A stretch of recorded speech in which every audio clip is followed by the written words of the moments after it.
declare a recess of the committee at any time. As a reminder, members participating in a hearing remotely should be visible on camera throughout the hearing. For members participating in person, masks are optional as per the Office of Attending Physician. As with in-person meetings, members are responsible for controlling their own microphones. Members can be muted by staff only to avoid inadvertent background noise. As a reminder, statements, documents, or motions must be submitted to the electronic repository to sccc.repository@mail.house.gov. Finally, members or witnesses experiencing technical problems should inform committee staff immediately. Okay, now that that's out of the way, good morning. Welcome to the Select Committee on the Climate Crisis hearing, Turning the Tide for Ocean Climate Action, Unleashing the Climate Benefits of Our Blue Planet. And before we get going, I want to acknowledge that there are students in the rooms, the Scuba Nauts International, as we hear about during the hearing. Marine science and observations are the cornerstone of ensuring a safe, healthy, and sustainable planet and ocean. These scuba nauts are already getting a start in becoming the next generation of scientists and policymakers, and maybe even a future Noaa administrator. So welcome to our scuba nauts today, and I'll recognize myself for a 5-minute opening statement. Happy Ocean Month and Capitol Hill Ocean Week. As we celebrate the progress that we've made to sustainably manage our ocean, our coasts, our marine ecosystems, we must also look at additional policies and investments needed to conserve and restore them. And I'm worried. We know climate change is impacting our ocean, leading to increases in water temperature, rising sea levels, acidification, deoxygenation, and changes in circulation.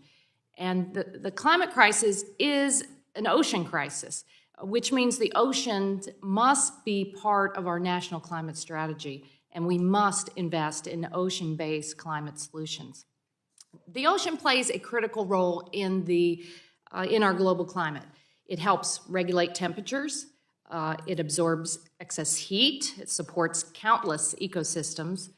It also supports millions of jobs. We know this in Florida, in the Tampa Bay area, including over 500,000 jobs in Florida alone. But the ocean is stressed out.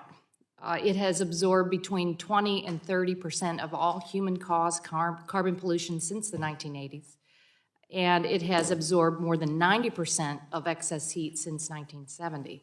That's why it's crucial that we conserve seagrasses, mangroves, and other coastal habitats which sequester more carbon per area than any terrestrial habitat. It's crucial that we protect our coral reefs, which can mitigate the impacts of intense hurricanes, rising sea levels, and storm surge in places like Florida. And it's crucial that we conserve open ocean and deep sea ecosystems, which may also be able to sequester carbon according to emerging research. But we cannot stop there. Ocean climate action is also about harnessing offshore wind energy and emerging technologies like wave and tidal power. These clean energy sources can help secure America's energy independence while reducing our dependence on costly fossil fuels. And they can help us meet our climate targets. According to research by the High-Level Panel for a Sustainable Ocean Economy, ocean-based climate solutions can help reduce heat-trapping pollution by nearly 4 billion tons per year by 2030 and 11 billion tons per year by 2050. That's more than the equivalent of shutting down every coal-fired power plant around the world. So as we unleash this potential, we must also be proactive about restoring and conserving our ocean areas. That means investing in low-cost, big-impact solutions like safeguarding marine and coastal habitats through well-implemented marine protected areas. According to a recent study in Science, climate-fueled ocean warming could kill off 1/3 of all marine animals over the next 300 years. And according to a separate study, climate change could lead to 10% of fish species becoming extinct this century.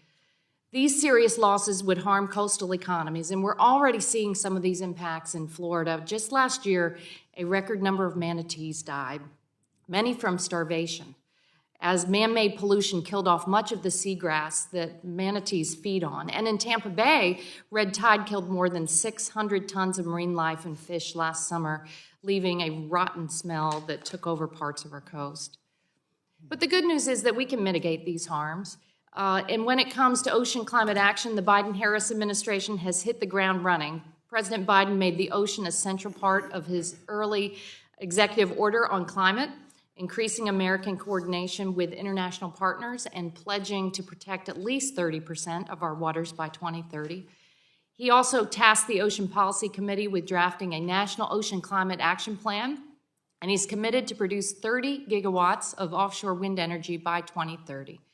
We've also done our part in Congress. Through President Biden's bipartisan infrastructure law, we invested over $490 million to restore ecosystems and prevent flood damage in coastal communities. Another $150 million to better gather data along our coast, the Great Lakes, and the ocean, and $490 million to improve NOAA's flood mapping, forecasting, and water modeling. Through our government funding legislation that we do every year, we also invested $33 million for NOAA's Coral Reef Program and $16 million for its ocean acidification program, as well as $21.5 million to address harmful algal blooms. Finally, the House did pass $6 billion in reconciliation investments for coastal and marine habitat restoration, and we urge our Senate colleagues to include those investments as they finalize the reconciliation legislation. So it's time to turn the tide for ocean climate action, and I look forward to today's discussion. I know my partner here, the ranking member, Representative Graves, agrees about the importance of our ocean resources, and I'm happy to recognize him for 5 minutes. Thank you, Madam Chair. Thanks for being here today and hosting the hearing. And I want to thank y'all for being here. And let me explain why. This issue on climate has been this issue that's just been really political and really volatile now for a number of years. And the thing is that if we don't get it right, you're going to be the ones that inherit the problems, right? You are. You're going to be the ones that deal with our irresponsible actions, our politicizing something that should just be fact and science-based. And so we've got to get it right. And what's especially concerning is the area that I represent, South Louisiana. We have one of the some of the fastest subsidence rates in the world, or sinking rates in the world. We have some of the most gradual slopes, and so every inch of relative sea rise causes a pretty extraordinary impact. And just to put things in perspective, and I know Secretary Medina knows as well, we've lost about 2,000 square miles of our coast. That's like taking the state of Rhode Island and just wiping it off the map entirely. But what's happened with this issue is it's just become this big political thing. We have people out there saying all these things that are completely untrue, that are causing people to create false narratives and then act on them. And so let me give you a few examples. So number one, you have people out there that are touting things like Paris Climate Accords and saying that these things are going to end up being the saving grace. Well, I'll give you a little factoid. Under Paris Climate Accords, emissions for the globe are actually going to go up, not down. They're going to go up. And specifically, I want to call out one country, and I know Secretary Medina is going to talk about this, but China. The country of China right now, if I remember this right, they're emitting more than the United States, European Union, South Korea, and Japan, I think, combined. And under their commitments to the Paris Accords, they get to increase another 50% between now and 2030. 50%. So think for just a minute. In the United States, we can be leading the world. We can be leading the world in reducing emissions, but the reality is the environment's agnostic as to which country reduces emissions the most. It happens, what matters is whether we have a net downward trajectory. And the reality is that for every 1 ton of emissions the U.S. has reduced, China's actually gone up by 4. For every 1 ton we've reduced, China's increased by 4. If we're going to extract any lessons learned from what's happened with Russia's aggression into Ukraine, it needs to be the fact that you have leaders like Vladimir Putin and Xi in China and Kim in North Korea and Iran and leaders around the world. They don't care about international norms. They don't care about standards or rules. They don't care. They're going to do whatever they want. And they're never going to do things that undermine their economic best interests. They're not. And so for us to go out and pursue, and as the chair mentioned costly fossil fuels. Well, I remind you, gasoline prices have gone up over 100% over the past year and a half. Natural gas prices have gone up over 300% over the last year and a half. The Biden administration's made it very clear that we're going to have an increased demand for fossil fuels. We're going to have an increased demand for natural gas. We're going to have an increased demand for gasoline, for oil. The chair is exactly right. We're going to need absolutely every energy source, the ones that she's mentioned. We're going to need solar and wind. We're going to need wave and geothermal. We're going to need hydro. We're going to need nuclear. We're going to need all of it because according to the Biden administration, there's going to be a 50% increase in global energy demand. 50%. And so we're going to need every energy source we can. The Biden administration has also said that developing countries are going to need up to an 80% increase in natural gas. So if we're going to, the globe, developing countries. So if we need an 80% increase in natural gas, why in the world would we not get it from the place that has it the cleanest in the world? You know what that is? That's the United States. In fact, it's in our offshore. So we can continue going down these pathways that make no sense, that aren't based in science, that aren't based in data, that continue the trajectory of this administration that's actually seen emissions go up, not down. I'll tell you a secret. Under the previous administration, emissions went down 2.5% a year. Under this administration, they've gone up 6.3% in 1 year. Okay? So we can deal with facts, or we can create false narratives and then pursue solutions based on things that are completely untrue. And if we continue doing that, guess whose problem it becomes? Yours. So I'm looking forward to this panel today. My daughter and I went fishing in the Gulf of Mexico this weekend. She nailed a 18-pound red snapper, almost 30-pound gag grouper, a good lane snapper. I mean, she was nailing them. We love fishing. We love the Gulf of Mexico and those resources.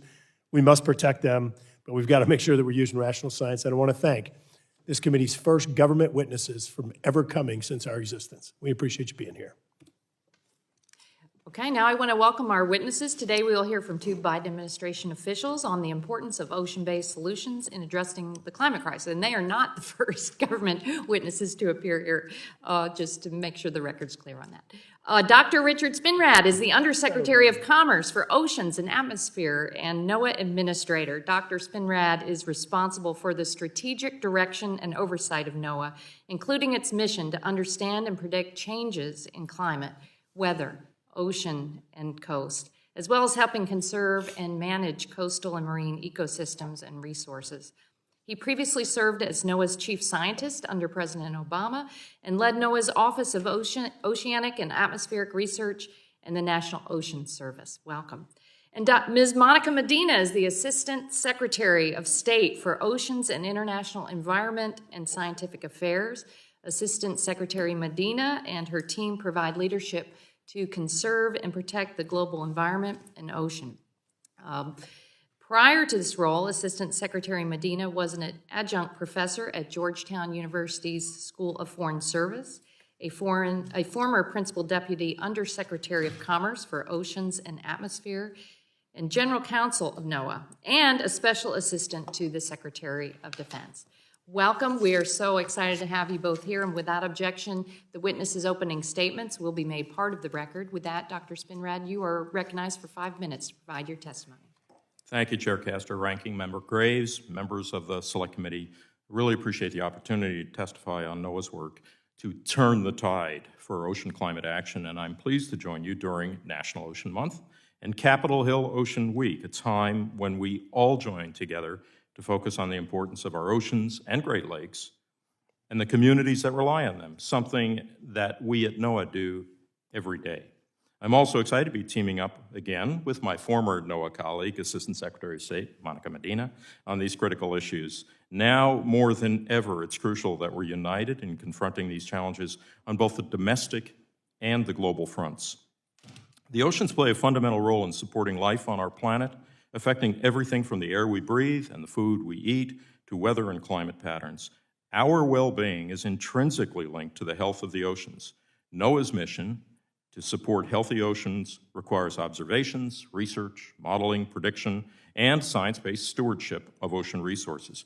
As the federal authoritative source on climate information, NOAA is working to build a climate-ready nation by 2030.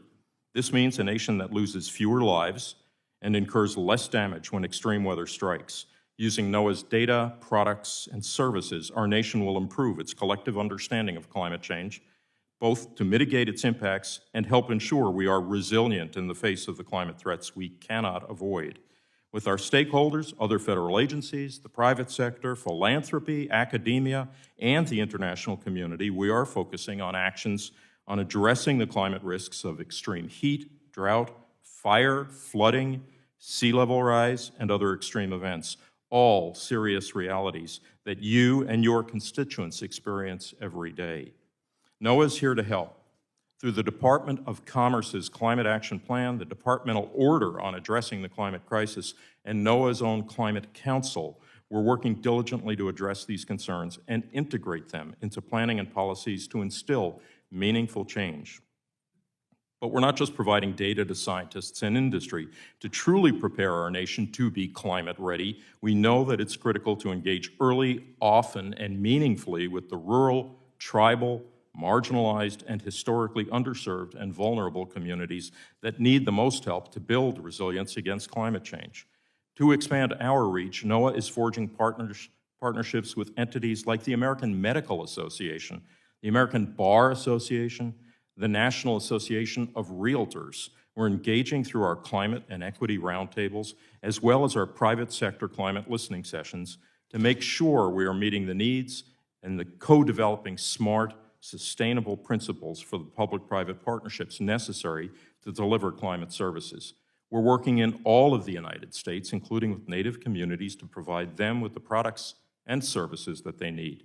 We want to ensure all decision makers are empowered to take action and make science-based decisions in the face of climate change. NOAA is actively working to remove barriers and expand equitable access to our tools, resources, and services to those on the front lines. We're funding climate and equity pilot projects co-developed with communities based on feedback received during these roundtables. The bipartisan infrastructure law, thank you, provides NOAA with nearly $3 billion, two-thirds of which is focused on coastal resilience and habitat restoration. And NOAA's fiscal year 23 President's budget request includes nearly $200 million in new climate research, tools, and services. There's a significant increase in demand for climate services across all regions and sectors, and these investments will not only help expand and improve NOAA's service delivery to build a climate-ready nation, but also prove and provide new and long-lasting economic opportunities to all communities. As NOAA works to address the impacts of climate change, we're also leading the administration priorities to map 30% of our coasts and oceans, protect 30% of our land and water, and deploy 30 gigawatts of offshore wind by 2030. NOAA has a memorandum of understanding with the Bureau of Ocean Energy Management, which will prepare us to reach our offshore wind goals and minimize the impacts on ecosystems. We're also expanding our network of marine and estuarine protected areas, enhancing our resilience, sequestering carbon, and protecting biodiversity. In May, NOAA's Mauna Loa Atmospheric Baseline Observatory recorded carbon dioxide levels not seen on this planet for over 4 million years. The last time CO2 levels were this high, sea levels were high enough to drown most of the world's modern major cities. The time to act on climate change is now, and NOAA will continue to lead the way in understanding and taking action to address the climate crisis and build a climate-ready nation. We look forward to continuing to work alongside our federal partners, including the Department of State, to do so. Thank you for the opportunity to testify today, and I do look forward to your questions. Thank you. Thank you very much. Next, Assistant Secretary Medina, welcome. You're recognized for 5 minutes to provide your testimony.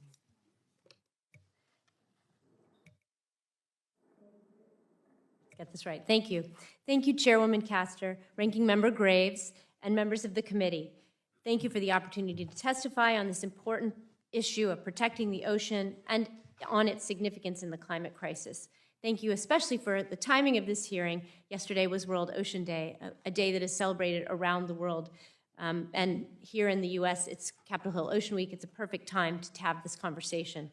My name is Monica Medina, and I'm the Assistant Secretary for Oceans and International Environmental and Scientific Affairs at the State Department.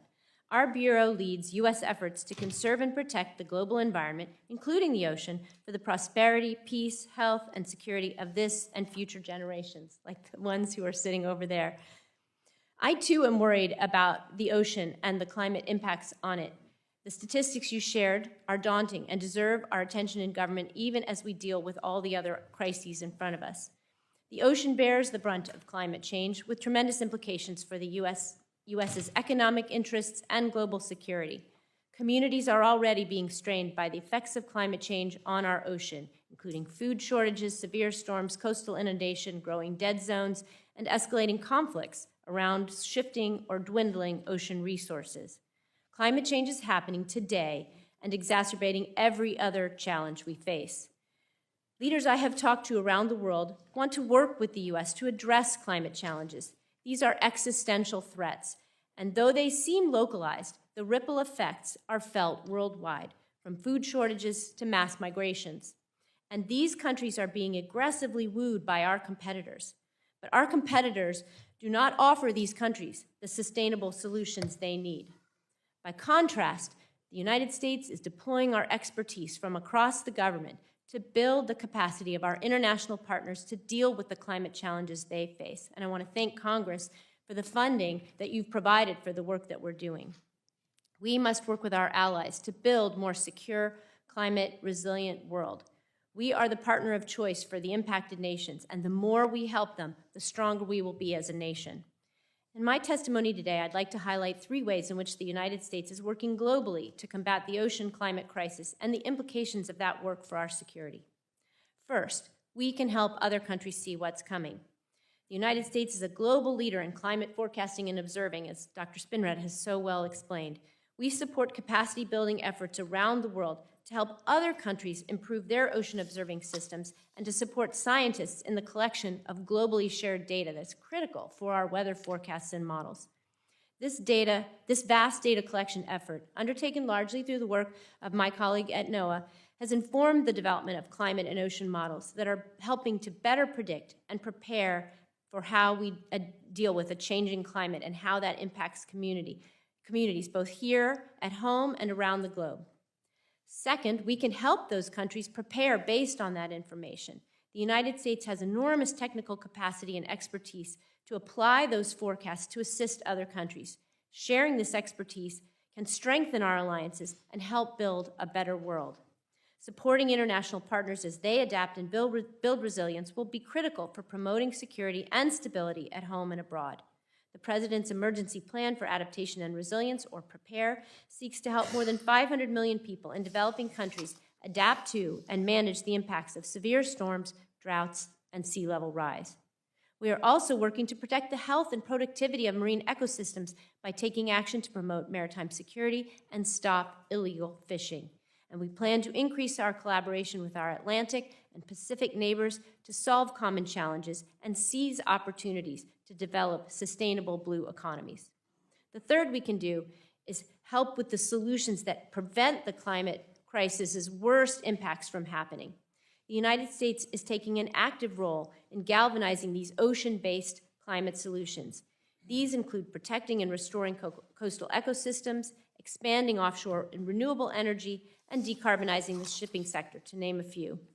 In sum, the steps we take today to address and adapt to climate change are critical to American security and global stability for generations to come. This is the year to turn the tide on oceans, to tackle these challenges and make investments needed to ensure that our oceans are central to solving the climate crisis. From the Our Ocean Conference that we co-hosted with Palau in April, to the upcoming UN Ocean Conference, to the Convention on Biological Diversity meeting, to COP27 in Egypt. This year, the United States has many opportunities to position ourselves as a global leader on ocean climate issues, to support our partners as they seek sustainable solutions to ocean challenges, and to pursue the bold steps we need to stop the decline of our oceans. This is our chance to work together with our partners around the world to build a future for our children and grandchildren that is in harmony with the ocean and free from conflict. And if we act now, we can achieve a healthy ocean that will continue to meet their needs for the foreseeable future, which is surely the future we would like to see. Thank you very much, and I look forward to your questions. Thank you very much. I'll recognize myself first for 5 minutes to start the questioning. You know, we're very fortunate to have an administration like the Biden-Harris administration that is bringing every tool to the table to help protect our oceans. So let's talk about some of the tools that you have. You talked a little bit about the bipartisan infrastructure law that will provide significant resources to help keep our oceans resilient. There are different resources all across America. So would you go into a little more depth on the tools, your priorities out of those new bipartisan infrastructure law investments? And then just yesterday, you announced an ocean climate action plan. How do those interact together to the administrator to help protect our oceans and allow us to become more resilient? Thank you, Chair Castor. There's a lot going on. I appreciate your comment about the role of the Biden-Harris administration. On a little bit of a sidebar, I came out of retirement to take this job because I was so compelled by some of what I was hearing about what this administration wanted to do in moving forward. And I was also very much encouraged when I saw action up here on the Hill, especially as it manifested in the bipartisan infrastructure law, focused on these specific issues. So what kinds of tools? Well, obviously, in the bipartisan infrastructure law, we see, in Noaa's case, close to $1.4 billion dedicated to coastal resilience, which is a direct application of resources to adaptation to what we know is already happening. So while we can mitigate and we can start addressing decarbonizing and renewables, we know sea level rise, ocean acidification are happening right now. What do we do about that? So we will be issuing funding opportunity announcements for competitive bids around the country for local communities, jurisdictions, tribes to invest those resources to harden their coasts, to make their coasts more resilient through any number of actions. It's something we've done before, but we've never had these kinds of resources to build that sort of resilient coastal activity. That's not enough. We also need to make sure that those scientific capabilities and the products of our science that come out of our labs and our work with academic researchers are made available to decision makers and local emergency managers, local community planners, tribes. And so we are building mechanisms for dissemination of the data, whether it be through web portals or using our boots on the ground through Sea Grant, for example, to make sure information about what climate impacts will be can be shared with those communities. And the last part is, part of the investment that we're seeing is going to go to the nuts and bolts, if you will, of being able to build better forecasts and better models. So high-performance computing, which allows us to actually zero in and provide improved seasonal outlooks. And that's not obviously limited to coastal applications. I had a discussion with a member of Congress who is a fifth-generation farmer who wanted a better seasonal outlook of precipitation. So our ability to build better models with more high-performance computing is another aspect of that. And with respect to the action plan that you alluded to, the climate action plan, this is a team sport. Noaa has a leading role, as I indicated, but we work very closely with our colleagues in Department of Interior, Energy, NASA, National Science Foundation, State Department, obviously. And so through the auspices of the Climate Policy Office, as well as the Office of Science and Technology Policy, we're making sure we all understand the coordination of our efforts in the plan and also the leveraging and the complementary nature of what we do.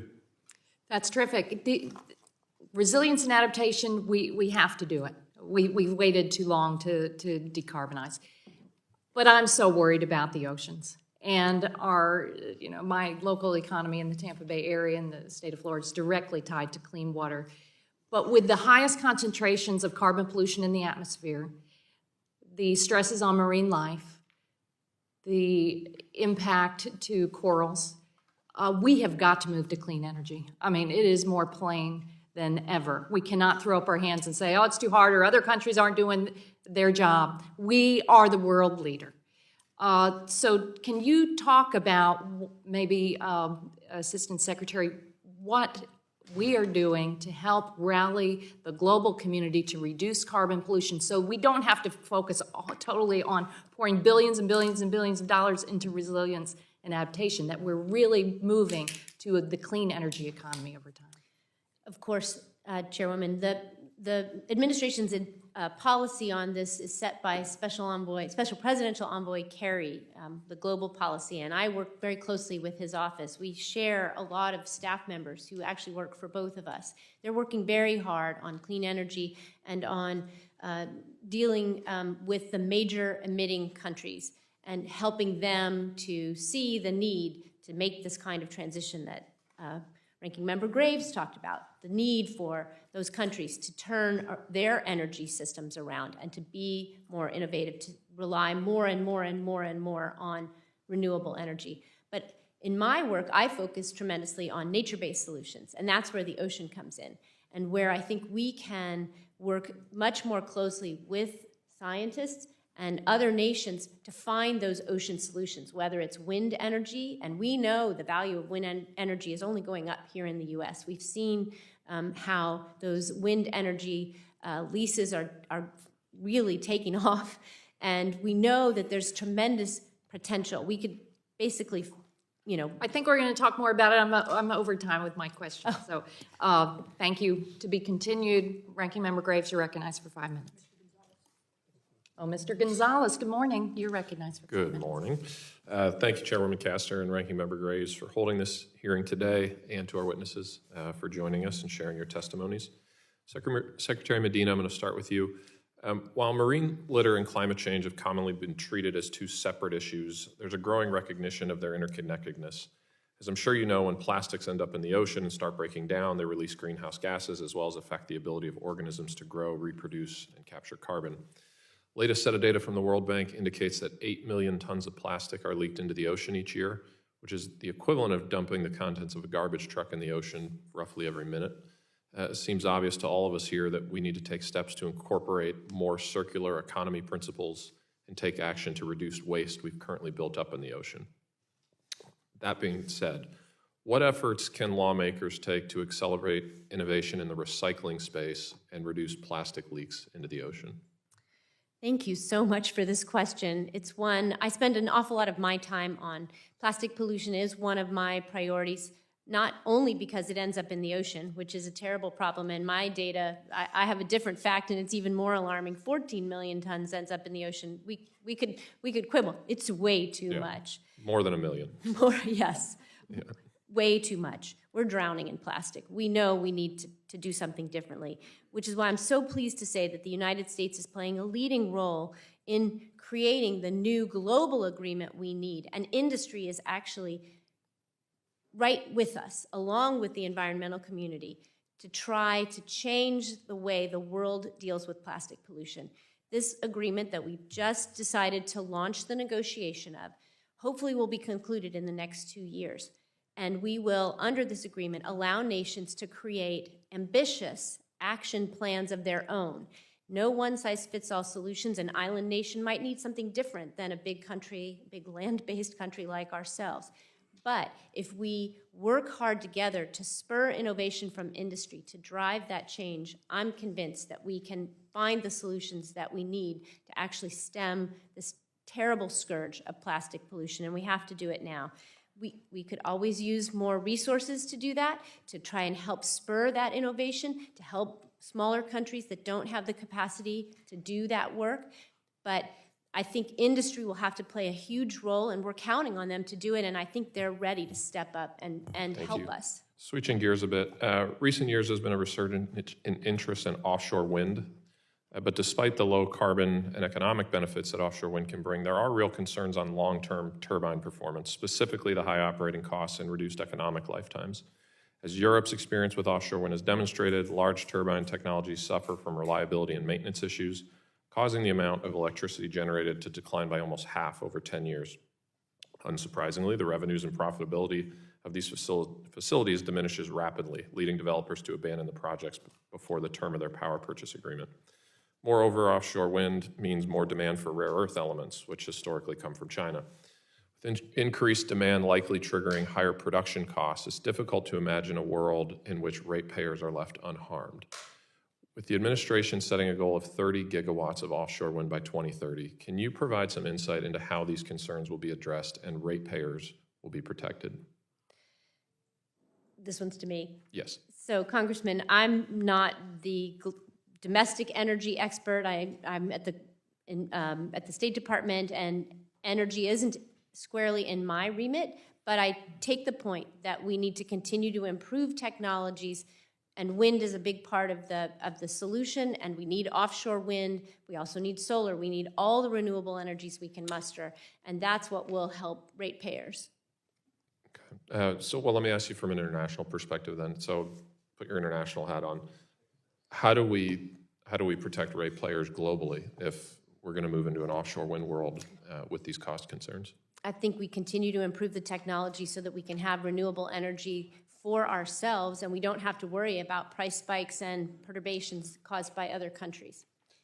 Is it your belief that we can do this, and from a cost standpoint to consumers, there will be no harm? I believe, just like President Biden, that when we, the American people, put our minds to something, we can get it done. If we can put a man or a rover on Mars, I believe we can solve these challenges as well. Thank you, and I yield back. Next up, Representative Huffman, you're recognized for 5 minutes. Thank you, Chair Castor. And just a few words about my friend from Louisiana's opening remarks. I actually got my hopes up when I heard him describe these terrible impacts of the climate crisis that are coming. We know they're coming. We know what they're going to do to places like South Louisiana. And he then described a duty to future generations, which I found very heartening and encouraging, saying that we need to overcome politics and confront this crisis for the sake of preserving a livable planet for these guys. Unfortunately, it went downhill pretty quickly from there. We started hearing the same old excuses that China is a bigger emitter than us, and therefore we can't focus on emissions until we get China in line, and that somehow our fossil fuels are cleaner than the Russians and the Saudis, and therefore we ought to just crank it up and go out there and meet all of this global energy demand with our fossil fuels, which are cleaner, which are really less bad than the really bad. And unfortunately, that's like saying never mind to all of that good stuff about the climate crisis, to all of these nice words about your generation, folks. It's like saying never mind. We've got money to make. We've got oil to sell. And that's politics. So if we're serious about overcoming politics and doing the right thing to preserve the planet for the younger generation, leading a global fossil fuel race to the bottom cannot be the answer. Now, on this subject of our oceans, and Chair Castor, I'm so glad that we're focusing on this. I'd like to start my questions on fisheries, which is something I've been working a lot on. So Dr. Spinrad, I'll begin with you. I did a national listening tour because I've been working on legislation to reauthorize the Magnuson Act. Everywhere I went, every region of the country, I heard how climate change is already impacting fisheries, whether it's shifting stocks or habitat changes or acute disruptions like fisheries disasters. It is here and now, and yet our institutions were developed at a time when we weren't really thinking about any of that. And some of the more commercially important fish species, in fact, are moving north to find cooler water. This creates all kinds of conflicts between regional councils, maybe between us and Canada and Mexico in some cases. So it's a whole new world of fishery management that this climate crisis is presenting us with. And I wondered if you could just speak broadly to what NOAA is doing so far to address these changes in fisheries management, and what resources do you need to meet the moment? Thank you, Congressman Huffman. This is a very serious issue and one we're applying a lot of resources and a lot of attention to from a number of different perspectives. As a scientific agency, as an environmental intelligence agency, what we're trying to do is not dissimilar to the way our national security community looks at is how will things change in the future, and can we position ourselves to deal with that? So we have an investment in what we call the Climate Ecosystems and Fisheries Initiative, which really asks how are, for example, Alaskan pollock becoming Russian pollock? What is happening to the lobstering industry, and where are those lobsters going to go? What will change due to our best, in the context of our best knowledge? So just as we try to develop predictions and forecasts of atmospheric and weather phenomena, we're trying to do the same thing with all species in this initiative. The other part of this, of course, is a redoubled effort to take advantage of the extraordinary traditional knowledge that we have around the country generations of fishers, generations of local communities have knowledge about the patterns that they've seen over the last few years. We're trying to, if you will, quantify that, do a QA, QC on those kind of data to incorporate those in our predictive capabilities and co-develop the policies associated with what will our fisheries community look like. And we need industry involved in this discussion as well. So we've been doing similar roundtables to yours. I would add there's another angle on this as well, and that is, we have established aquaculture opportunity areas, and we are looking at how might that, what is the art of the possible associated with really doing this in a sustainable, economically viable manner. So we're developing the initial environmental impact statements associated with those, and hope that that's part of the solution as well. I don't have much time left, but Assistant Secretary Medina, I would love to hear from you how you are working with other countries to manage essential fisheries in the face of the climate crisis. Thank you, Congressman. There is a huge problem here. 23% of fish stocks are predicted to shift from their historical migration routes and habitats by 2030. That's an awful lot of people whose food source is going to move somewhere else immediately, and that's a recipe for crisis and for conflict. So we are working with the Food and Agricultural Organization to increase technical assistance, to build climate-ready fisheries management, and hopefully with better forecasting of these kinds of shifts and migrations from agencies like Noaa, and with our partners at USAID, we can take those forecasts and aim our assistance right where we need it. All right, thanks. I yield back. Rep. Palmer, you're recognized for 5 minutes. Good morning. Representative Miller, you're recognized for 5 minutes. Thank you, Madam Chair, and Ranking Member Graves, and thank you both for being here today. I represent West Virginia, which is a landlocked state. We all know that the world's oceans impact all of us, from natural challenges, changes in weather patterns, man-made circumstances, even our supply chain and the difficulties we're having internationally, because we're all affected by the oceans. That's why America, acting alone with few close allies, cannot tackle this challenge single-handedly. Carbon emissions do not recognize borders or stay within their country of origin. The developing world has questioned why countries like the United States and Europe and China have been allowed to develop because of our vast use of natural resources and traditional energy, and why they have to remain in poverty to serve our interests. The quickest way to bring developing countries into modern economy is to allow them to utilize their own energy assets and to help scale the technologies to tackle the real problem, which is carbon emissions. Vilifying natural resources and sources of energy, like this administration has done constantly, excuse me, Madam Chair. Excuse me. Vilifying our natural sources of energy, like this administration has done constantly, will only breed resentment around the world on their stage, raising prices for consumers here at home and leave American security at the whims of authoritarian foreign governments. We don't want to repeat the mistakes of our European allies who traded cheap energy from Putin in exchange for their security. If our goal is to tackle the rise in sea levels, the way to do that is by lowering carbon emissions, and we should be researching and funding transformative technologies that curb emissions while still using the sources of energies that provides the vast majority of our power. By scaling down these technologies here at home, we can further export it across the world, creating goodwill and a prosperous global economy in the shortest amount of time possible. Our government should be investing to ensure the continued clean use of all types of energy, and yes, that does include coal, oil, and natural gas. Madam Chair, I have been reading this book by Professor Coonan, who has served as Undersecretary for Science under the Obama administration. In it, he provides a robust discussion on the climate alarmism that has gripped our politics, our media, and our culture. And in a chapter on sea level rise, Mr. Coonan says, in summary, we don't know how much of the rise in global sea levels is due to human-caused warming and how much is a product of long-term natural cycles.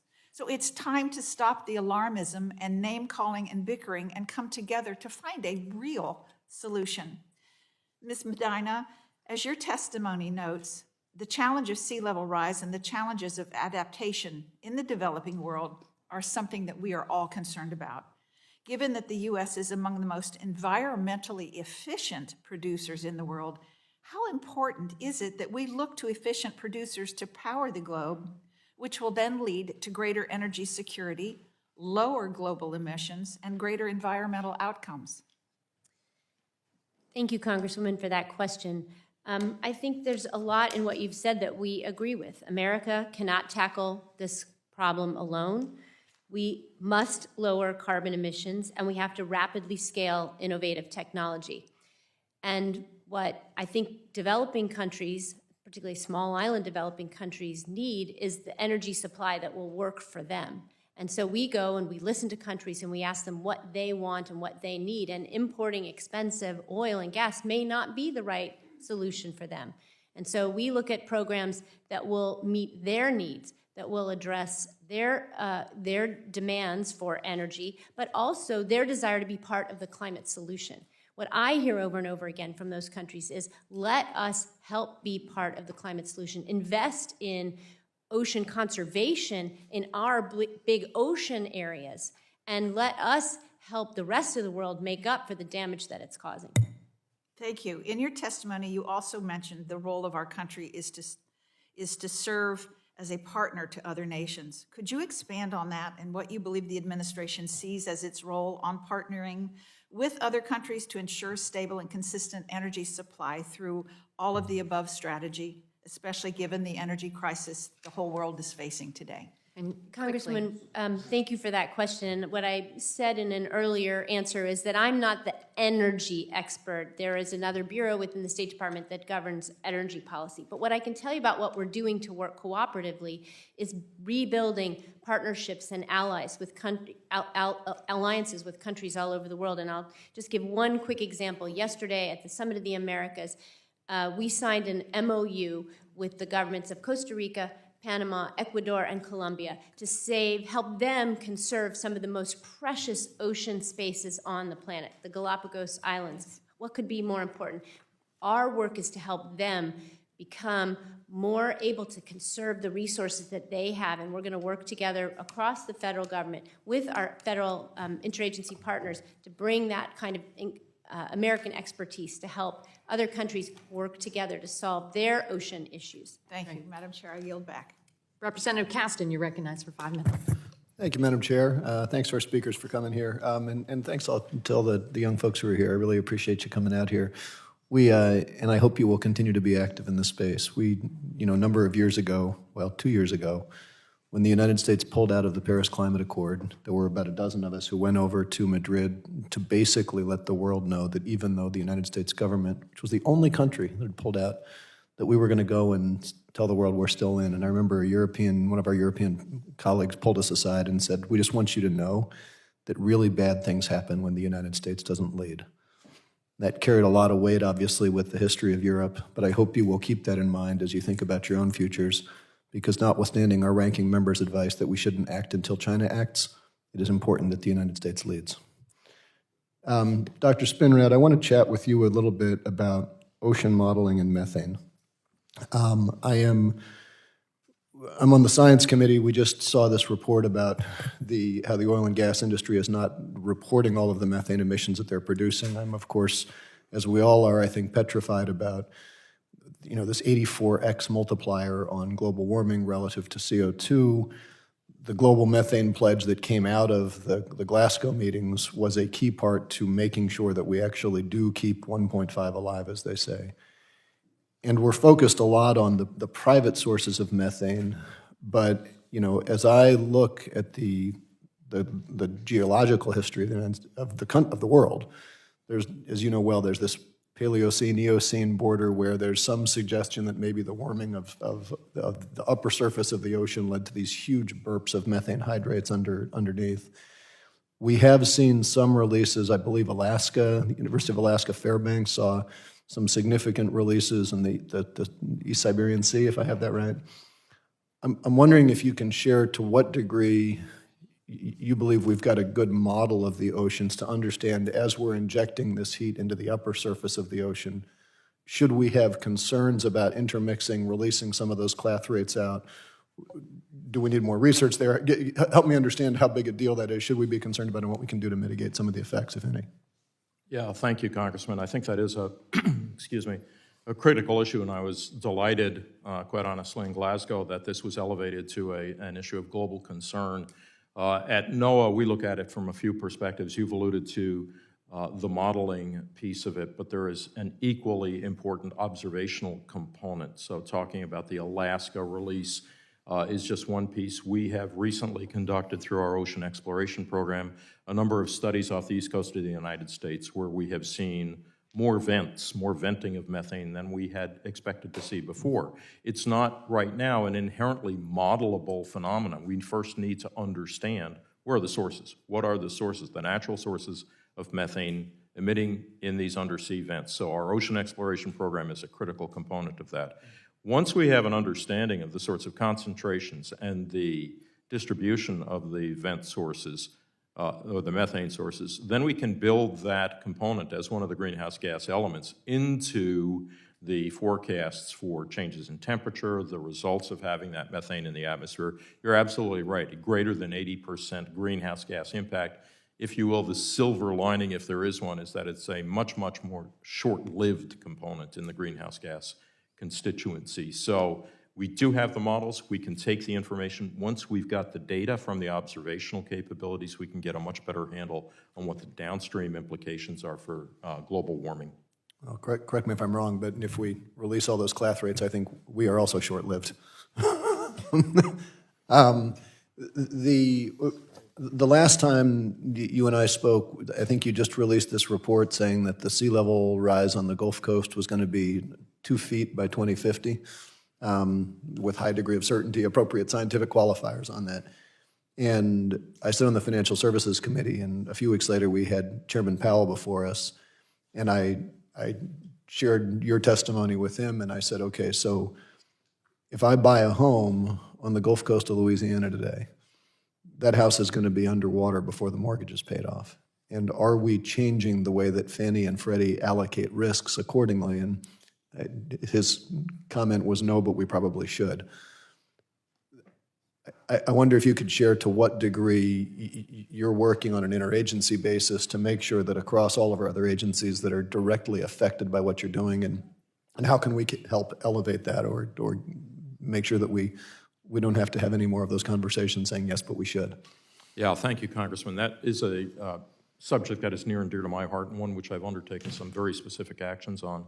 At Noaa, I established a Noaa Climate Council initially to coordinate our internal activities between the Fishery Service and the Weather Service and the Ocean Service, but we quickly realized there was an external-facing role we could play. So I have begun serious dialogues with the Department of Treasury, Department of Transportation, Department of Energy, FAA, any number of those components of the federal government that have policy and operational responsibilities for economic security, for example. We are also working with industry. The reinsurance and insurance industry is closely coupled. I'll be talking to the reinsurance industry next week about these issues. So we're trying to work both the interagency piece by talking to Treasury and the other related departments, as well as the industry component. And of course, we work with local communities. Okay. I see I'm out of time, and be gracious, thank you. I'd love to work through more. I yield back. Thank you. Representative Palmer, you're recognized for 5 minutes. Thank you, Madam Chairman. I thank the witnesses. I have a question, and I really want the young people here to answer this mentally anyway, but has the Sahara always been a desert? Dr. Spinrad? I was going to ask the younger people. Well, I think, depending on how you define always, obviously, if we go back in geological no, time, I'm asking you, has it always been a desert? It either has or it hasn't. I'm sure in geological time there was a period when it was not. How long ago was that? I don't know the answer to that. How about you?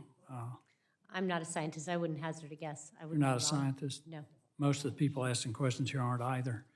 The answer is the Sahara was a lush area populated by the Nubian and Egyptian cultures. There's farming. There were lakes and rivers and streams, and it was only about 5,000 years ago. I mean, a literal blink in geologic time. It started becoming a desert somewhere between 10 and 12,000 years ago. Again, a literal blink in geologic time. This is important for you to understand this because there are decisions being made based on climate science. It's based on models that the vast majority of the models are totally inaccurate. They have to manipulate the models to get to some of the conclusions that they draw. And as a result, your parents and you are paying $6, $7, $8 a gallon for gas. You're going to be paying that for a gallon of milk, for a loaf of bread. We're experiencing highest inflation we've seen in 40 years. There are consequences for the decisions that are being made by my colleagues in Congress and by the Biden administration. And I understand that the climate's changing, and the reason I bring up the Sahara Desert, because that's an example of climate change.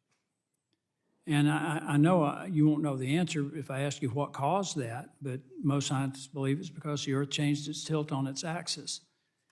And as a result, the wind patterns changed, and over time, the Sahara became a desert. Now, like I said, they're excavating Nubian and Egyptian settlements there. You've got the archaeological data to look at. And what I like to point out to people is if the Nubians and Egyptians had the same desalinization technology and irrigation technology that Israel uses today, there'd still be people living in the Sahara, farming and playing sports, driving cars. I know that drives my friends crazy, but we need to be talking about adaptation and mitigation. And Chairman Castor, I'm going to admit something. It's hard for me to do, but human activity actually has had an impact on tropical storms in the Atlantic. And it's a study from Noaa that indicates that the reduction of particulate air pollution in Europe and North America has contributed to an increase in the number of tropical cyclones in the North Atlantic. Isn't that interesting that we've cleaned up the air and it's resulted in more storms? So human activity does impact the climate. But what I know you brought these young people in here for a reason. I want you to understand that there's more to the story than you're getting. I highly recommend a book by Dr. Kristen Peters, PhD from Harvard, a geologist. It's called The Whole Story of Climate. And you need to understand this, and my colleague mentioned sea level rise and the potential of them buying a home in Louisiana. And I know my colleague, Mr. Graves, would really encourage that. But during the Eemian period, we're right at the end of the Holocene period, or what's known as the subatlantic period. But during the Eemian period, it was considerably warmer. And you look at the geologic evidence, and you can see there were higher concentrations of CO2, higher concentrations of methane, as you've pointed out. But during that period, the shoreline in Georgia and North Carolina was about 50 miles further inland and about 120 feet higher. 2/3 of Alabama was underwater. All of Florida was underwater. Most of Louisiana was underwater. A huge portion of Texas, all the way up into Oklahoma and into the Midwest, was underwater because the climate changed. It changed again. The sea levels receded. There's a whole lot more to this than what you're being told. And I highly encourage you to take the time to study this for yourself. Get the whole story. I yield back. Next up, Representative Brownlee is here virtually. You're recognized for 5 minutes for your question. Thank you, Madam Chair, and thanks to the witnesses for being here today. Administrator Spinrad, I have been working with Representative Carbajal and Senators Feinstein and Padilla to support the designation of the Chumash heritage as a national marine sanctuary. The proposed sanctuary, which was initiated by the Chumash, is the home of really the most biologically diverse and ecologically productive regions in the world. And so my question to you, if you could speak a little bit more to the work that you're doing around this, but even more importantly, how quickly are you addressing these expansions, and what are your goals around that? Thank you, Congresswoman. And I really appreciate your drawing attention to the issue of development of marine protected areas. We were delighted. I was pleased, as one of my earliest acts as NOAA administrator, to initiate the designation of the Chumash Sanctuary. We have an inventory of these sanctuaries, or proposed sanctuaries. We added one yesterday to the inventory from Alaska. We also announced the initiation of designation of another sanctuary in the Hudson Canyon yesterday. So we are aggressively moving out the definition consistent with the America the Beautiful initiative of the Biden-Harris administration to conserve 30% of our lands and waters by 2030. The process is one which involves extensive engagement, as you well know, in the case of Chumash, with the local tribes, local communities, local industries, to define what the terms are. Not all sanctuaries, not all marine protected areas have the same terms of reference, if you will, or definitions of what activities can be conducted in those areas. So we have a portfolio, we have an inventory of these. Part of the restriction, if you will, or controlling factor, a rheostat, so to speak, is the resources that we have. The resources we get from Congress, so we thank Congress for your additional investments in sanctuary development, and also the people that we have that can process these. But another important component is the dynamic of working with our agency partners, especially, for example, within the Department of Interior, the Bureau of Ocean Energy Management. So when you look at all of those factors, over the course of several years, we will undergo a thorough analysis, public comment, and hopefully end up with the formal designation of the sanctuary in just a few years. Thank you very much for that. And Secretary Medina, could you speak a little bit about what the international efforts are to support Indigenous and local people who are working to protect their local environments? Yes, thank you for that question. It's one I very much appreciate because it is a big part of what we're doing at the State Department. We have been working hard with tribal governments and Indigenous peoples around the world to help lift up their efforts to adapt to climate change and understand better the nature of the threat that they're up against.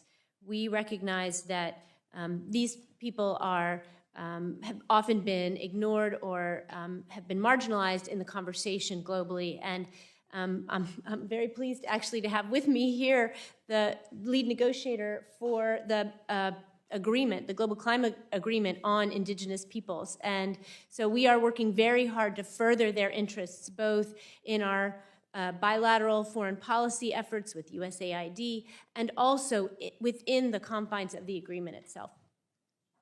Terrific. Thank you very much. And Dr. Spinrad, in terms of partnering with other agencies, as you mentioned earlier, I know a few weeks ago, the Department of Interior announced next steps for and public comment on offshore wind lease sales in 2 regions offshore of California. Is NOAA involved in that process at all? Yes, thank you for that. We work closely with our colleagues at the Bureau of Ocean Energy Management, which has the responsibility for those lease sales and those lease activities. In fact, I've signed a memorandum of understanding with BOEM Director Amanda Levin, which includes any number of very specific activities regarding coordination of permitting, regarding coordination of release of information, and another interesting component is an agreement that we both have to exchange personnel so we can accelerate and optimize and make even better the processes that those who are bidding on the leases have to engage in. So I'm really excited about the progress we're making and what this will mean in terms of interest, certainly from the wind energy development, the energy development community in general. Very good. I represent a port in my district, the Port of Hueneme, that's associated with Naval Base Ventura County, and I know they're very much interested in possibly participating as a hub for servicing wind turbines as this moves on. So thank you for that, Madam Chair, and I yield back. Terrific. Next up, I'll go to Representative Carter, who represents a beautiful coastal district in Georgia. Rep. Carter, you're recognized for 5 minutes. Thank you, Madam Chair, and thank both of you for being here. As Chairperson Castor just mentioned, I have the honor and privilege of representing the entire coast of Georgia, over 100 miles of pristine coastline. I'm very proud of it. And I want to thank you. I want to thank Noaa, because you have done some great work in providing data about our coast, and that's extremely important. You know, I've always said in order to deal with climate change, we've got to do three things. We've got to have adaptation, mitigation, and innovation, and they are very important. Particularly on the coast, adaptation and mitigation are extremely important. Since 1980, the United States has spent $1.75 trillion in recovery from $258 billion events that we've experienced. From 2014 to 2018, the United States saw an average of $13 billion disasters every year. Those are staggering numbers. You know, there are a number, as I mentioned, a number of programs that NOAA's been involved with, that including the Integrated Ocean Observing System, the Digital Coast Sea Level Rise Viewer, and reports from Coastal Resilience grant programs that allow communities to recover and repair from storms. And this has allowed Georgia to recover, and it's truly allowed us to adapt to the climate. Adaptation, one of the things that we need to do. According to FEMA, no other coastal state besides Georgia has completed disaster recovery and redevelopment plans for every coastal county as we have. So I'd like to ask you, Mr. Spinrad, I'd like to ask you this. As you can see, these have been truly beneficial programs and these efforts. How is NOAA ensuring that local communities, especially smaller ones, get this information? And what does NOAA do to help them act on this valuable information? Thank you, Congressman. I truly appreciate your recognition of the hard work that NOAA and our partners have undertaken, especially in the state that's home to one of our sanctuaries as well, and our attention to the issue of coastal resilience. So your question really gets down to, no matter how good you do in terms of developing products and services, how are they being implemented? How are they getting out to the communities? We have recognized that that service delivery piece, if you will, of our responsibility is one of the most important aspects. So we have boots on the ground capabilities like Sea Grant. We also are going to make extensive use of our service delivery mechanisms like the weather forecast offices more than we have in the past. Okay. All right. Well, thank you for your fine work. Now, I want to get serious. How many hours in 2 days? You know the answer to that. 2 days, 48 hours. 48 hours. You know how many days of fishing for red snapper we get on the Atlantic coast? Yeah. How many? Less than that, yeah. 2 days. We're going to get 2 days this year of fishing for red snapper. Now, on the Gulf, I was just told that they went from Memorial Day to Labor Day last year, and then they reopened the season because they still had plenty of red snapper. We get 2 days. Let me ask you, do you know who holds the club record at the Savannah Yacht Club for the biggest red snapper caught? I do not, sir. Do you know that I've got plans for these 2 days elsewhere? Now, I'm not going to be able to defend my record. 2 days.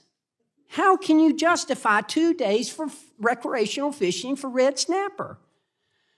Right now, the most recent South Atlantic red snapper stock assessment indicated that the stock has shown progress toward rebuilding. There's an independent 30-month study that will help better understand the true stock of red snapper in the South Atlantic. This one is inspired by the Gulf of Mexico, as I just mentioned, by their great red snapper count, which discovered that there are 3 times as many red snappers previously estimated in the Gulf. What I want to ask you is, can you commit to NOAA using the results of this independent study to possibly inform management of the South Atlantic red snapper fishery? So, thank you, sir. And I can commit to using all the best scientific data that we've got, including the results of that assessment, the red snapper count, as we look to ensure the highest quality of the assessment of what the stocks are of red snapper. How did you come up with 2 days? I mean, if the wind's blowing, if it's raining, then we don't get anything. And you tell us the 2 days that we're going to get to fish. 2 days, 48 hours. I hope that we can use this study. I hope that we can make an accurate assessment of what exists out there. I went fishing in the Gulf of Mexico And it happened, this was in Alpha, New Orleans, at Port Fourchon, a couple of years ago. I had to throw back 44 red snapper. Now, granted, I'm a pretty good fisherman, but at the same time, I had to throw back 44 red snapper. I don't know what y'all are doing and where you're coming up with this, but I hope that you will consider the recreational fishermen. Thank you, and I yield back. Thank you, sir. Next up, we'll go to one of the leading advocates for ocean policy in the Congress, Representative Bonamici. Thank you, Madam Chair, and Ranking Member Graves. Thank you to our witnesses, Dr. Spinrad. It's great to see you, another Oregonian in your position at Noaa, and thank you for being here today, as well as Assistant Secretary Medina. Thank you to the students for being here today as well. I hope you're finding this an informative and thought-provoking experience to be here. So I co-chair the House Oceans Caucus. Oh, thank you. Wrong button. I co-chair the House Oceans Caucus and the House Estuaries Caucus. So I'm deeply concerned about the climate crisis and how it's affecting our ocean, coastlines, and estuaries. Sea level rise, ocean acidification, hypoxic zones, harmful algal blooms are on the rise. I'm glad my colleague, Representative Miller, recognized that this affects not only people who represent coastline, like I do at the beautiful north coast of Oregon.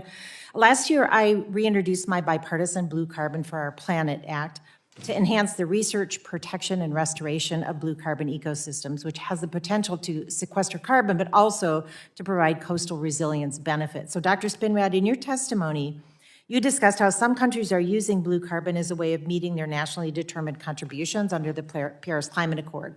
What can Noaa do to help put the U.S. on the same path, and how can blue carbon mapping help? Thank you, Congresswoman. Good to see you as well. Blue carbon is a fascinating subject, and I think to start the discussion, we need to point out that it's only recently that we've recognized the role that blue carbon can play, the role that algae and seaweed and higher trophic levels can play in this. So the first thing we're trying to do is the inventory, if you will, the assessment of exactly what does constitute blue carbon. And one of the things I'm excited about is the initiative the White House announced just a couple of months ago about the natural capital inventory, to understand where is the carbon, how much of it is there. Noaa will play a critical role. We are the Environmental Intelligence Agency, so our efforts to assess and account for and also to predict the potential for the growth of blue carbon is going to be a major contribution that we make to that assessment. Excellent. Well, the idea for the bill came from a visit to the Hatfield Marine Science Center, where I know you spent a significant amount of time. Dr. Spinrad, what efforts has Noaa undertaken to incorporate equity into decision-making? We know that data from Noaa and the Census Bureau indicates that vulnerable populations make up approximately 40% of coastal populations, and more than one-third of coastal communities are individuals from historically marginalized communities. So how are you incorporating that data, making sure that marginalized communities share in the economic benefits of the blue economy? Thank you, Congresswoman. We're doing a number of things. I would say, in one word, what we're doing is listening, primarily engaging with communities that may not have had a voice in the dialogue in the past.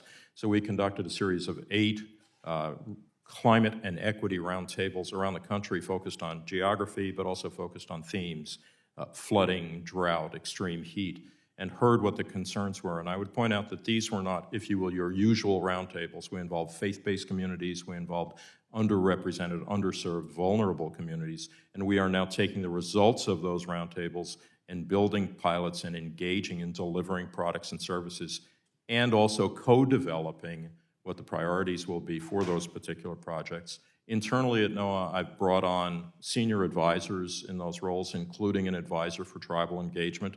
Happens to be another Oregonian, I would point out, a member of the Nez Perce tribe with a PhD in fisheries biology, to help us engage with tribal communities. We similarly have elevated a position for equity in everything we do. We are building a number of internal frameworks for equity and climate that we are using as the guide rails on how we prioritize our investments. Terrific. Yeah. Environmental justice is a pillar throughout our climate action plan. Assistant Secretary Medina, you mentioned the work at the Summit of the Americas. Can you talk about how the U.S. can learn from efforts that other nations have taken to research, map, and conserve natural solutions like blue carbon? Absolutely. Thank you, Congresswoman. I think it's crucial that we listen and learn from other nations. What I hear everywhere I go is gratitude that the U.S. is back, but what I convey back to countries when I talk to them is how much we have to learn from them. And Indigenous knowledge is an important way that we can learn from other communities, other parts of the conversation that haven't always been heard. And we have something called the Islands 2030 Network, where we aim to do just that, bring together island communities so that they can not only share knowledge among themselves, but with us. I think it's very important that we never go into these discussions believing we have all the answers. We have to be listening. Thank you. And because it's Oceans Week, Capitol Hill Ocean Week, I want to thank you also for your work on marine debris, particularly plastics, which we know are devastating to marine life and a problem that we absolutely need to tackle and can. So thank you for your work on that through Noaa, and I am over time and yield back. Thank you. Next, Representative Graves, you're recognized for 5 minutes. Thank you, Madam Chair. All right, so I started out by saying that sometimes people have trouble with being accurate, so watch this. People up here aren't required to tell the truth. That's, I'm going down. People aren't required to tell the truth. They can do whatever. They can say whatever. Y'all are, under the law, y'all are. Did I say at any point that the United States should not do anything until China does? Did I say that in my opening statement?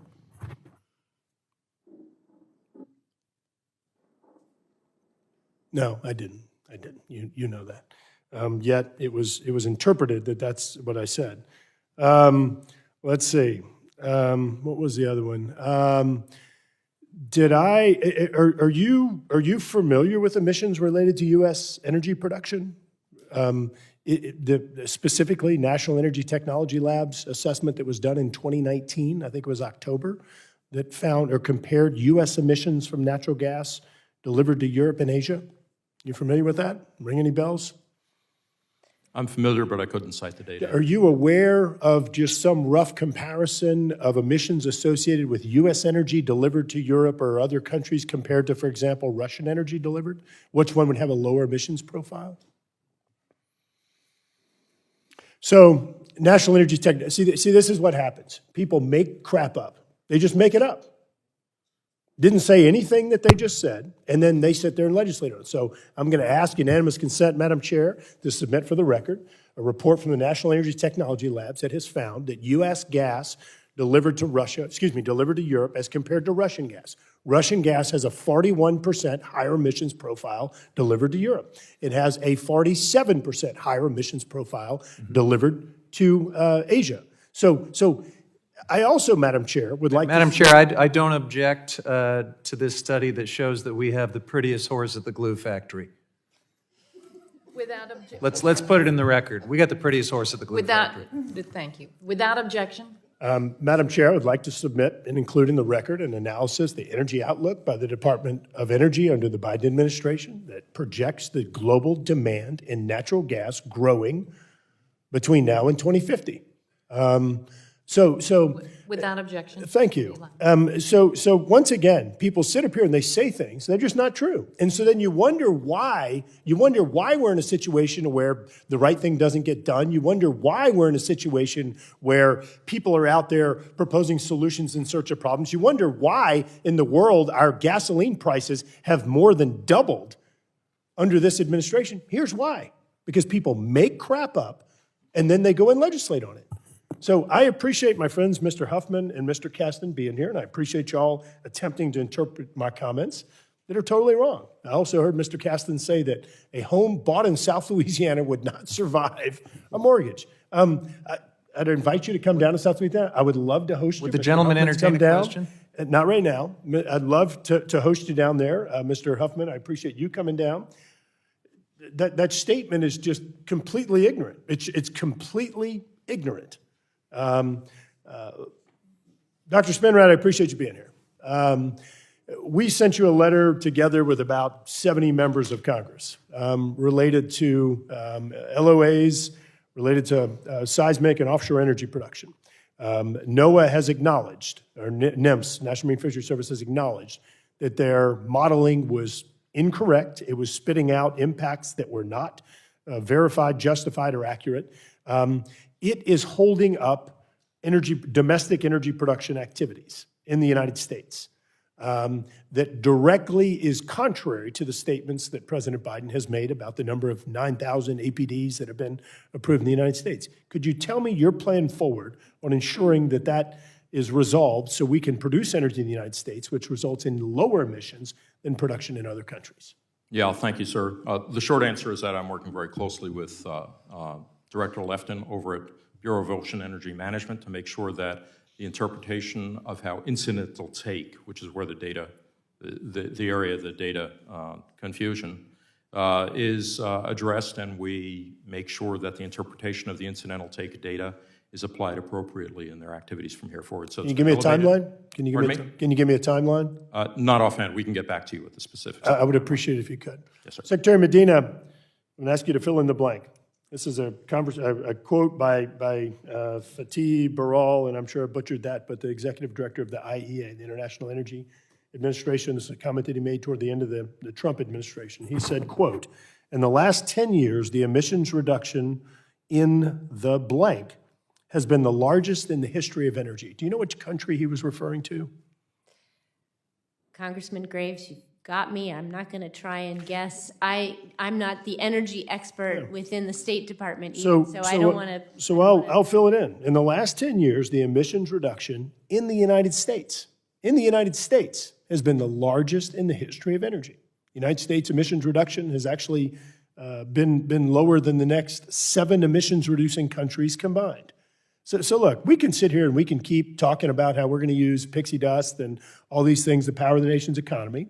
Clearly, the strategy that's been implemented under this administration is impacting those who can least afford it the most. It's been a complete disaster. We're out there begging Iran, Saudi Arabia, and Venezuela to address our energy needs. This is a flawed strategy. It just doesn't work. It's not working for emissions, it's not working for affordability, and it's not working for energy security. And this shouldn't be a partisan issue. Nothing about it should be partisan. I just ask people to be rational and tell the truth. That's the only way we're going to solve these problems. Yield back.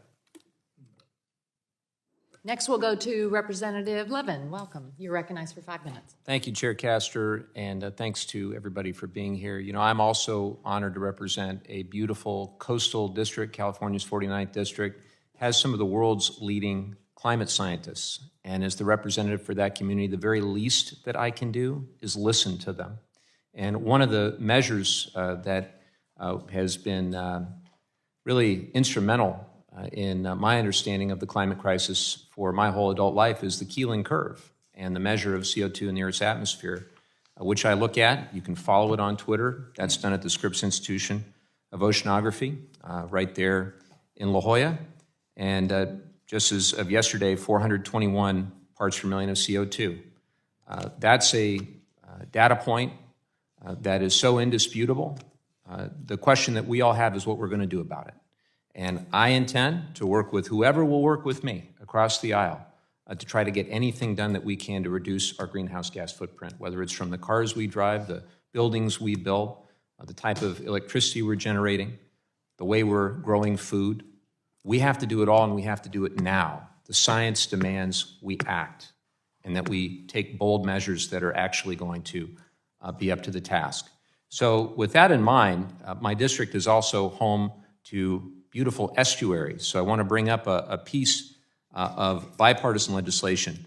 I introduced something called the Bipartisan Resilient Coasts and Estuaries Act, which would reauthorize the Coastal and Estuarine Land Conservation Program, which was created to provide grants to state and local governments to purchase land to protect coastal systems and wetlands. Congress stopped funding this program in 2013, and other federal funding mechanisms ran out in 2017. So our bill would reauthorize this crucial program and add climate change mitigation as one of the program's goals. Dr. Spinrad, can you talk about the role that protecting coastal ecosystems plays in combating the effects of the climate crisis? Thank you, Congressman, and I appreciate your bringing to bear some of the information we're getting from NOAA's resources, including the Keeling curve from the Mauna Loa Observatory.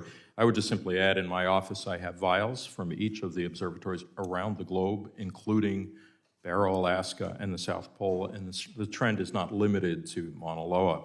So the role that coastal environments play in this regard is one that has, through recent scientific research, been demonstrated unequivocally, not just in terms of limiting activities, if you will, exploitative activities, extractive activities in many cases, but also serving as a key place for the development of blue carbon, as we discussed a little bit earlier, and of course as, if you will, nurseries for ensuring the biodiversity and the sustained growth of the ecosystem, which also contributes to the blue carbon inventory. So these special places, in our case it's the National Marine Sanctuaries or the National Estuarine Research Reserves, are critical components not just of conserving 30% of our lands and waters, but also ensuring that we become more climate resilient.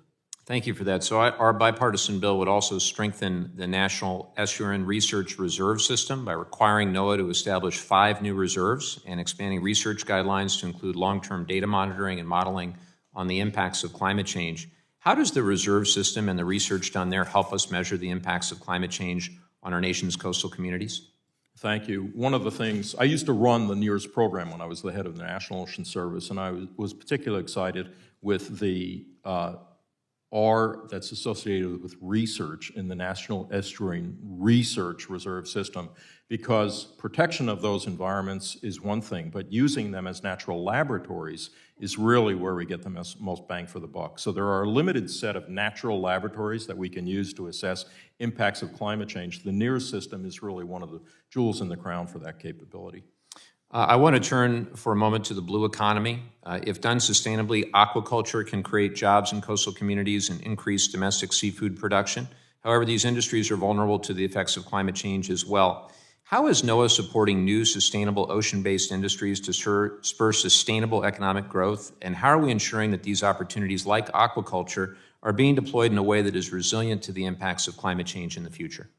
The build-out of the blue economy, and specifically what I call the new blue economy, is one of the pillars that I brought to the agency as a focal point for what we do. I am convinced that the use of knowledge, data, and information from the ocean is the gold of the future. That's going to drive economic development, by some estimates to the tune of an emerging $100 billion industry in climate services to serve the needs of local communities, building upon the fundamental products we will provide, but doing something similar for climate as was done with the commercial weather industry over the last 40 years, but for the full spectrum of ocean acidification, precipitation, sea level rise, all of the other phenomena. Thank you very much. I'm out of time, but I just want to encourage us all. Let's step away from politics. Let's just look at the science and let's act in a manner commensurate with what the science demands.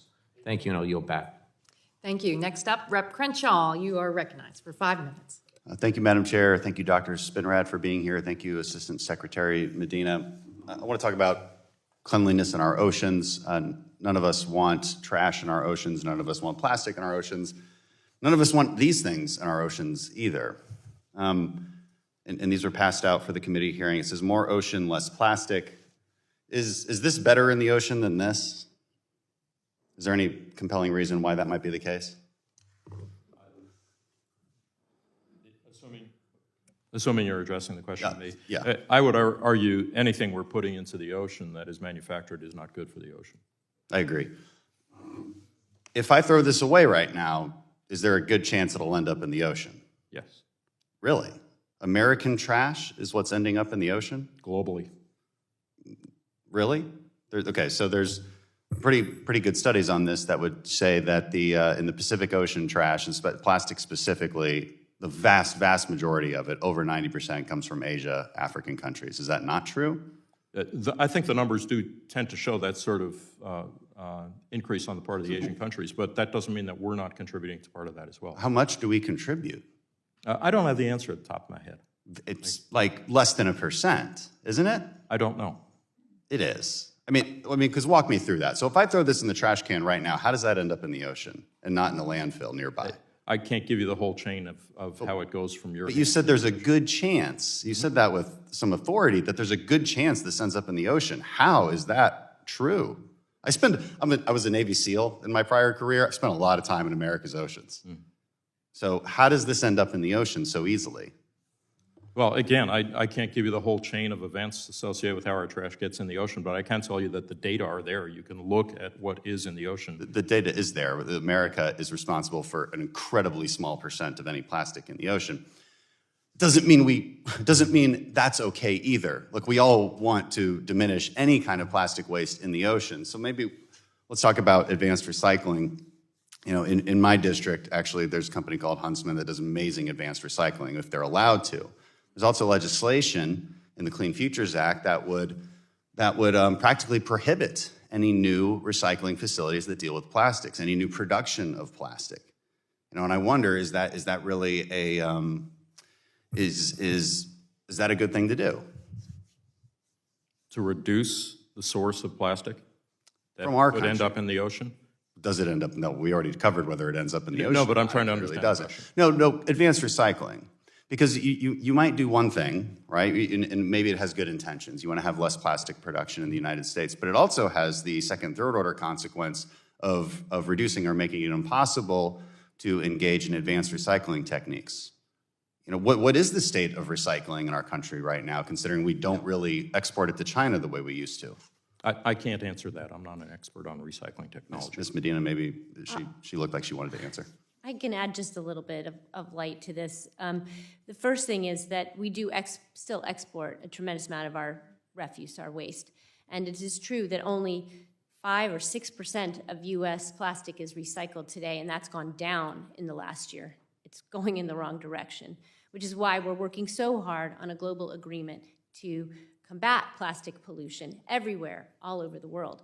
And we need a global solution to this because it's not really different from climate. Plastic is everywhere. And if we can't stop having as much plastic in the system, we'll never get it out of the system. We need different materials, we need better recycling, and the agreement will take on the full life cycle of plastic. And we're standing shoulder to shoulder with the industry on this, not just the retailers, but also the makers of the very products that we're trying to figure out how to curb the pollution of. So I'm pretty optimistic. It's going to take a lot. We're going to need a lot of innovation. We're going to need more plants that do that recycling. We're going to need to create an economy where that recycled bottle has value. This one too. This one has more value, which is why it's a little less likely. I want to ask one more question. Your answer makes a lot of sense, and I appreciate you acknowledging that it's clearly a global problem that you have to deal with other countries on, especially the countries that are putting the vast, vast majority of waste into the ocean.